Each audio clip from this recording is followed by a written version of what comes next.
민수기 30장 1절에서 16절까지의 말씀입니다.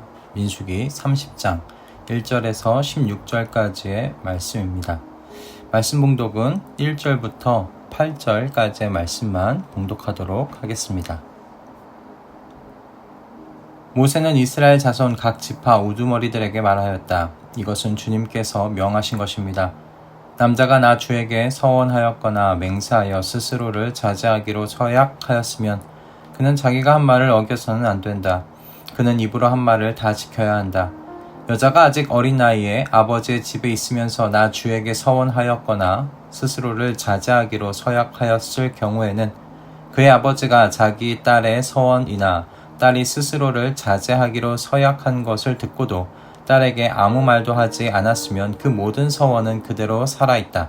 그가 한 서원과 스스로를 자제하기로 한 서약은 모두 그대로 성립된다.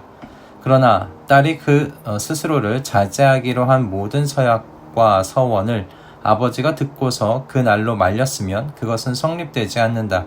아버지가 딸의 서원을 말렸기 때문에 나 주는 그 딸에게 책임을 묻지 않는다. 그러나 여자가 결혼한 다음에 서원하였거나 급하게 입술을 놀려 스스로를 자제하기로 경솔하게 선언하였을 때에는 그의 남편이 그것을 듣고서 들은 그날로 아내에게 아무 말도 하지 않았으면 그 서원은 그대로 살아있다. 그가 한 서원과 스스로를 자제하기로 한 그 서약이 그대로 성립된다. 그러나 그의 남편이 그것을 들은 그날로 아내를 말렸으면 그의 아내가 스스로 한 서원과 자신을 자제하기로 한 입술로 경솔하게 선언한 것은 무효가 된다. 나 주는 그 여자에게 책임을 묻지 않는다. 아멘. 오늘의 내용은 들으신 대로 서원과 관련한 내용입니다. 하나님과 맺은 서원은 기본적으로 반드시 지켜져야 한다는 것이 전제입니다. 오늘 말씀 2절은 그가 자기가 한 말을 어겨서는 안 된다. 그는 입으로 한 말을 다 지켜야 한다. 라고 되어 있습니다. 사람과의 약속도 쉬이 어길 수 없는 것인데 하물며 온 세상의 주제이신 하나님과 한 서원을 지키지 않는다는 건 하나님을 얼마나 가벼이 여기고 있는지를 드러내는 행동이라고 생각할 수 있겠지요. 하나님께서 서원을 명령하신 적은 없습니다. 하나님께서 서원에 대하여 이와 같이 말씀하시는 것은 사람들의 연약함 때문이라고 할 수 있습니다. 많은 사람들이 위기의 때에 어떻게 합니까? 자신들이 믿는 신을 찾지 않습니까? 그리고 자신이 믿는 신에게 어떻게 하나요? 이 위기의 순간에서 나를 구원하여 주신다면 이후에 내가 무엇을 하겠다거나 무엇을 드리겠다는 형식으로 서원하지 않습니까?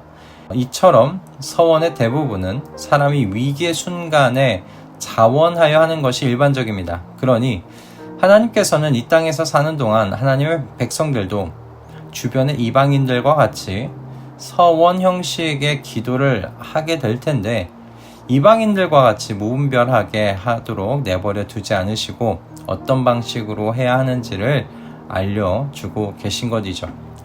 그런데 오늘 본문의 이 내용은 여인들이 하나님과 맺는 서원과 관련하여 규제하시는 내용이 기록되어 있다는 것이 흥미롭습니다. 대부분의 경우 종교적으로 신에게 사람이 서원을 하고 서원한 것을 갚는 방식은 장려되었었지 규제되지는 않았습니다. 그런데 마치 서원을 할 때는 신중하게 하고 웬만하면 하지 말라는 메시지가 담겨있는 본문의 내용이 흥미롭습니다. 물론 여자도 하나님께 서원할 수 있고요. 기본적으로는 서원한 것을 또 지켜야 하는 것이 그 기본입니다. 다만 하나님께서 여자의 서원은 아버지와 남편에 의해서 취소될 수 있다고 말씀하시는 것이죠. 출가 전의 여자는 아버지에 의해서 그리고 결혼 후의 여자는 남편에 의해서 말입니다. 이처럼 하나님께서 여자의 서원을 아버지와 남편의 권위 아래 두신 이유에 대해서 가장 많이 이야기되고 있는 건 가나안 정착 후 이스라엘 가정의 질서를 세우시기 위함이라는 그런 내용입니다. 딸과 아내의 서원이 아버지와 남편의 재산으로 감당할 수 있는 것보다 클 수도 있기 때문에 하나님께서 한 권위 아래에서 하나님께 신중히 서원하도록 주님께서 이렇게 정리하시는 것이죠. 그런데 우리는 하나님께서 여자의 서원을 아버지와 남편의 권위 아래 두신 이유를 이렇게도 생각해 볼 수 있다고 저는 묵상이 되었습니다. 하나님은 이방의 신과 같은 분이 아니시죠. 하나님께서는 살아계신 하나님이시고요. 하나님의 백성과 교통하시는 인격적인 하나님이십니다. 그래서 하나님은 하나님의 백성이 처하는 상황에 대하여 모든 것을 아실 뿐만 아니라 그 상황을 모른 척하지 않으시는 하나님이세요. 그러니 그런 하나님께 이런 것을 해주시면 제가 무엇을 드리거나 하겠다는 식의 서원을 저는 남발할 필요가 없다고 생각합니다. 정말 잘 생각해서 신중하게 서원을 하라는 것이 그래서 하나님의 마음이시라 생각이 들었어요. 여러분, 오늘날 예수님께서 우리에게 기도를 가르쳐 주셨지요. 주기도문이라 불리는 기도문입니다. 예수님께서는 주기도문에서 하나님께서 우리와 어떤 관계에 계신지를 말씀해 주십니다. 바로 하늘에 계신 우리 아버지입니다. 하나님께서는 하늘 위 하늘에 계신 하나님이시죠. 그분보다 높을 수 있는 존재는 없습니다. 유일하신 하나님이십니다. 그런데 그 하나님께서 그 유일하신 하나님, 세상 가운데 가장 높으신 하나님, 그분이 저와 여러분의 아버지라고 예수님께서 가르치십니다. 그리고 그 기도는 그 아버지 되시는 하나님께 하는 것이라고 말씀하고 계세요. 육신의 부모도 제 자녀를 최선을 다해 기르죠. 자녀에게 무슨 필요가 있는지를 수시로 살핍니다. 그런데 하늘의 하나님께서 저와 여러분의 아버지시니 여러분, 그분의 보살핌은 육신의 부모의 보살핌과는 비교도 되지 않습니다. 그러니 사실 이제 예수 그리스도 안에서 하나님과 우리 사이의 서원이 필요할까 싶습니다. 저와 여러분을 사랑하사 자기 아들을 주신 분께서 그 아들과 함께 어찌 모든 것을 주시지 않으시겠어요?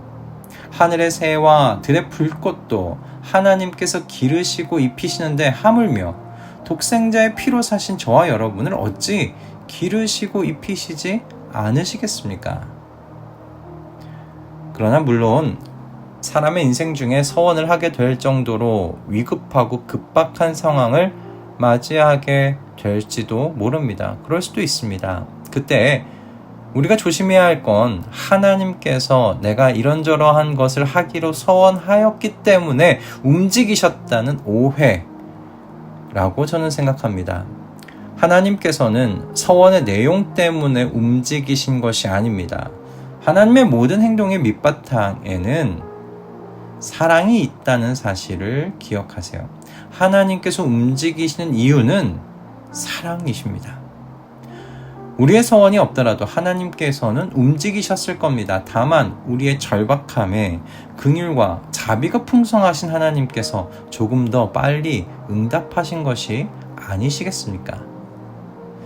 여러분, 서원은 하지 않는 것이 좋습니다. 그러나 만약 하게 되었을 때는 하나님께 서원한 것을 반드시 지키십시오. 여러분을 사랑하심으로 긍휼과 또한 자비하심으로 여러분의 모든 요청에 응답하시는 하나님께 드려야 할 마땅한 반응을 그렇게 드리는 저와 여러분 되기를 바랍니다. 또한 하나님께서 움직이신 그 모든 이유가 여러분의 서원의 내용 때문이 아니라 여러분을 향한 하나님의 사랑이시라는 사실, 그것 또한 잊지 않으실 수 있기를 주님의 이름으로 축복합니다. 기도하겠습니다. 하나님, 무분별한 서원하지 않게 하시기 위해 가나안 땅에 들어가기 전 서원과 관련한 규례를 이처럼 주시는 것을 오늘 보았습니다. 사실 사람이 연약함으로 서원 규례를 주셨지만 하나님께서는 하나님의 백성을 사랑하시기에 부족함이 없이 모든 것을 돌보시는 자비와 은혜가 풍성하신 하나님이십니다. 그러니 주님, 모든 순간 주님의 사랑을 의심하지 않게 하여 주시옵소서. 주님의 자비와 은혜를 기대하게 하여 주시옵소서. 그럼에도 인간적인 연약함에 서원하게 되었을 때는 서원의 내용 때문에 주님께서 움직이신 것이 아니라 우리를 향하신 주님의 사랑 때문이라고 생각하도록, 그래서 주님을 더욱 사랑하게 되도록 인도하여 주시옵소서. 예수 그리스도의 이름으로 기도드립니다. 아멘.